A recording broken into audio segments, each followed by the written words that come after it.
Thank you for joining me for my presentation, Digital Technology and Orally Transmitted Music, Two Case Studies from Amazonian Shamanism. I'm Owen Graham, a doctoral candidate in ethnomusicology at the University of California, Riverside. While this presentation is focusing on my dissertation research, I want to recognize the Experimental Acoustics Research Studio, or EARS, at the University of California, Riverside, who brought Visiones Sonoras to my attention and are responsible for my participation in the conference. I'm part of a research group at EARS focusing on music-evoked nostalgia. EARS is presenting several different multimedia and research projects at Visiones Sonoras, and I invite you to look out for those presentations. I would also like to acknowledge the Takiwasi Center for Substance Addiction Rehabilitation and Research on Traditional Medicines.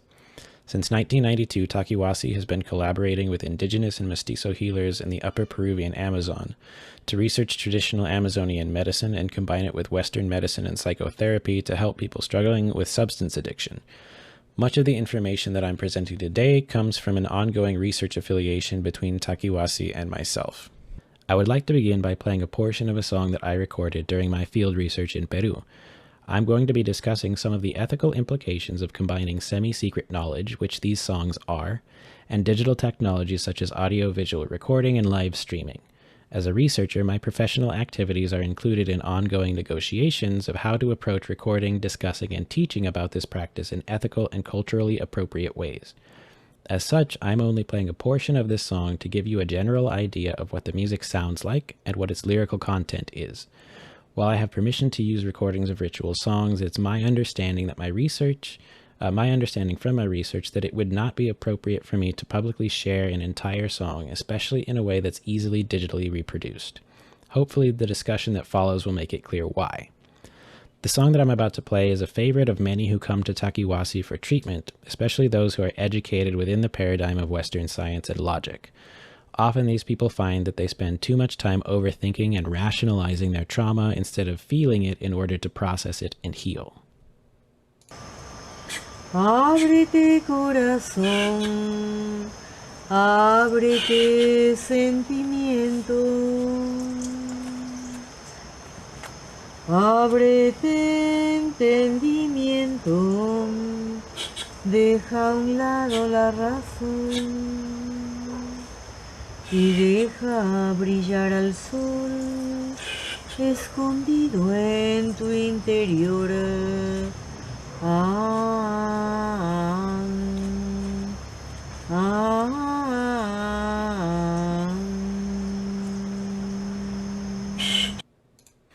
This song is an ikaro, a term that comes from the Quechua word ikarai, meaning to blow smoke in order to heal.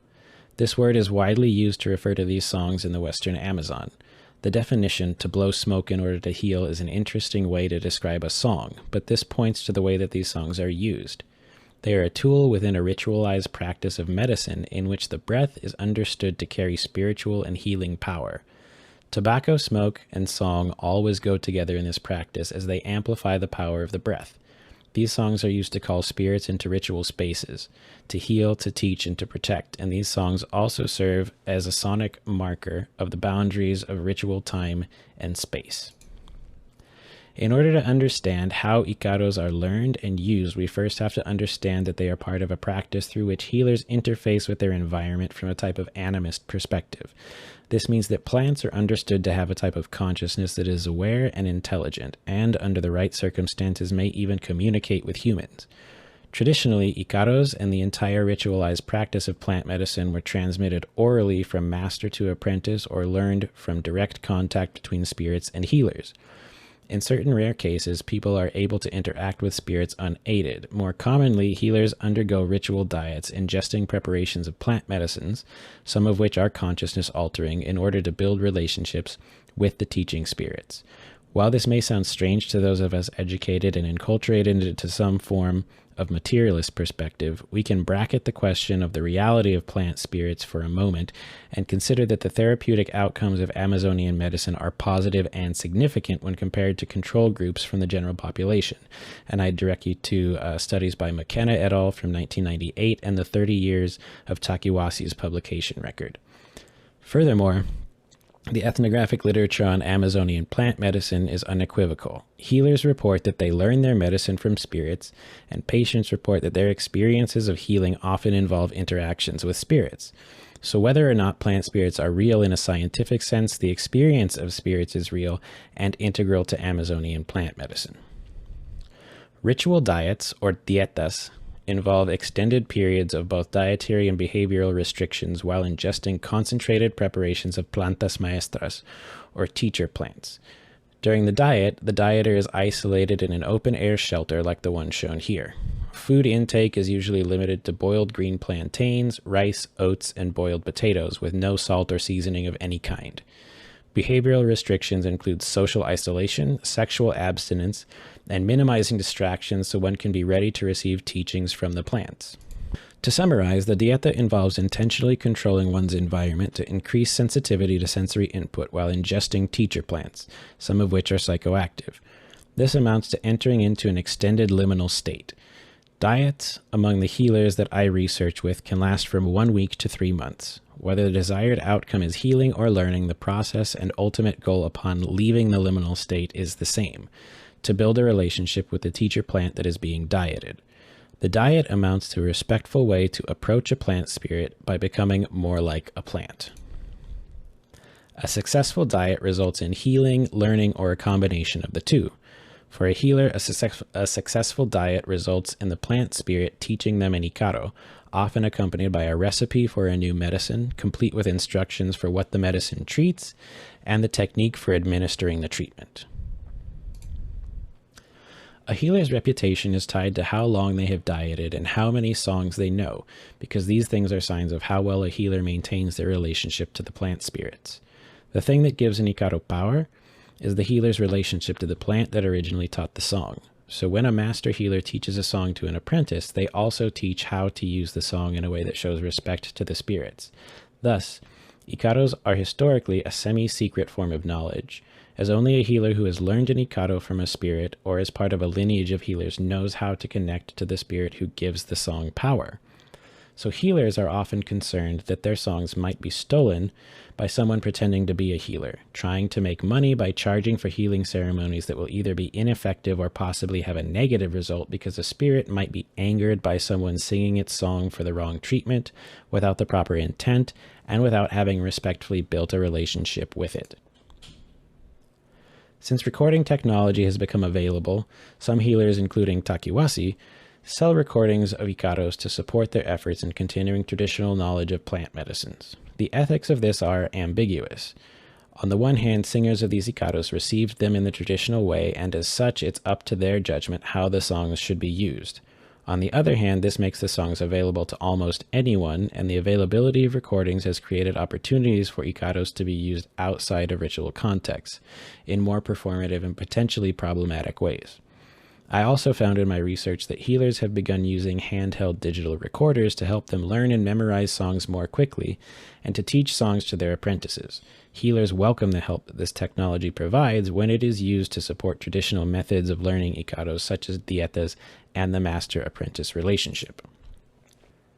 Laboratorium Piesni, or Song Laboratory, is a Polish musical group that combines aspects of music from various cultures from around the world. I'm going to play 2 clips of their rendition of Abrete corazón, the same ikaro we heard earlier. This video is taken from their YouTube channel and was part of an online healing concert, to quote them. This performance reads like a bricolage of New Age cliches of elements that signify some of the general spirituality and exoticness when placed in a Central European context with little to no explanation of their origin. Their version features a shruti box and melismatic vocal lines reminiscent of Indian classical music or possibly Sufi spiritual music. The group also play frame drums, called shaman drums, in the video description. Comparing this performance to Giove's version, the rhythmic complexities and chromaticism of the original are flattened, possibly to make the arrangement easier for a vocal group. This also facilitates the addition of percussion instruments.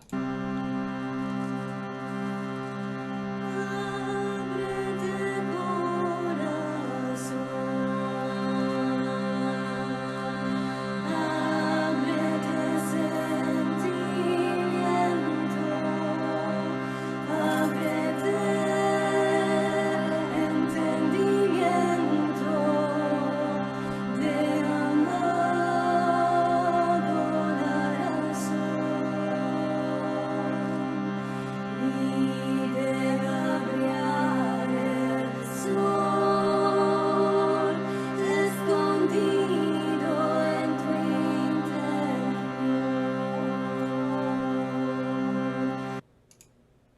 second clip. Abrete memoria antigua, escondida en la tierra, en las plantas, bajo el agua, bajo el fuego.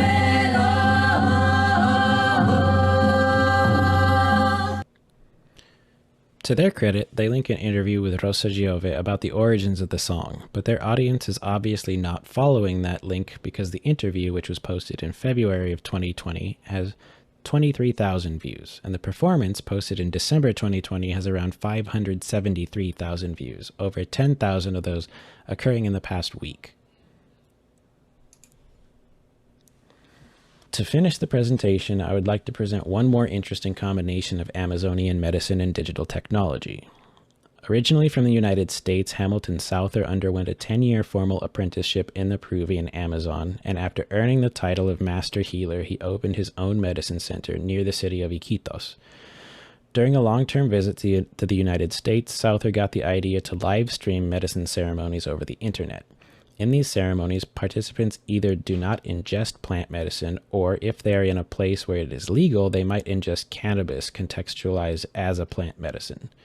Souther then uses techniques he learned as a healer in Peru to conduct ceremonies. Especially important is his use of ikaros to sonically create a ritual space for participants, even though they may be in distant geographical locations. These ceremonies potentially open up the possibility for participants recording ikaros without the healer's knowledge. On the other hand, live streaming also makes it possible for people to participate in ceremonies when they are unable to travel. As I have only recently started researching live stream ceremonies, I do not have any definite answers about how prevalent the use of this technology is, especially considering the effect of the pandemic and travel restrictions. But I know it is being used, at least by Souther. I suspect that this technology will become more prevalent, and some very interesting adaptations will continue to be made to the rituals as a result. The availability of recorded ikaros raises questions about when it is appropriate to sing them. In my research, I've seen that patients of Amazonian healers often sing ikaros to themselves as they go through their day. It appears to be a way to maintain a connection to processes of healing and learning that were started during a ceremony with a plant medicine, but these processes often continue for some time after the ceremony ends. Regarding the appropriateness of singing an ikaro in a performance context, following the cultural norms of the healers that I work with, the answer is a resounding no.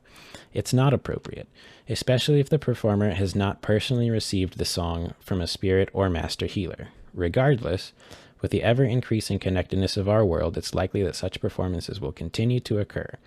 Ideally, connectedness would also lead to communication with the original owners of such music, and an understanding could be reached about when, if, and how it is appropriate to sing ikaros.